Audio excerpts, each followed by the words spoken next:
Welcome to Not Milk Never Milk. Subscribe if you're lactose intolerant. In this video, I will explain how to study English grammar easily. Begin by mastering the fundamental building blocks of the English language.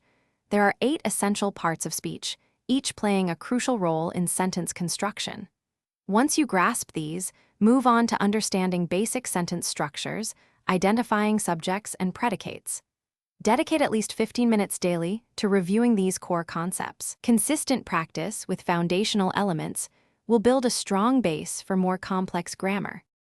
Active engagement is key to solidifying your grammar knowledge.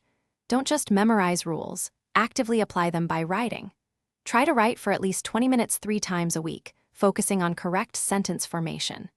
Regularly complete grammar exercises and quizzes to pinpoint areas needing improvement.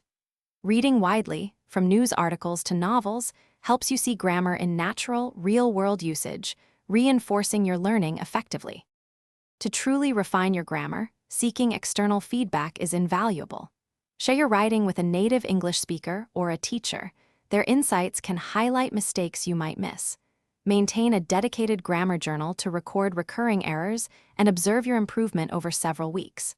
While grammar checking tools can be helpful, remember they are aids, not substitutes for understanding the rules yourself. Aim for at least 1 feedback session every 2 weeks. Consistency is paramount for long-term grammar mastery. Make grammar a regular part of your day, perhaps by reviewing a rule for 10 minutes each morning. Immerse yourself in the language by listening to English podcasts or watching movies with subtitles. This passive exposure reinforces what you've learned. Remember, learning grammar is a marathon, not a sprint.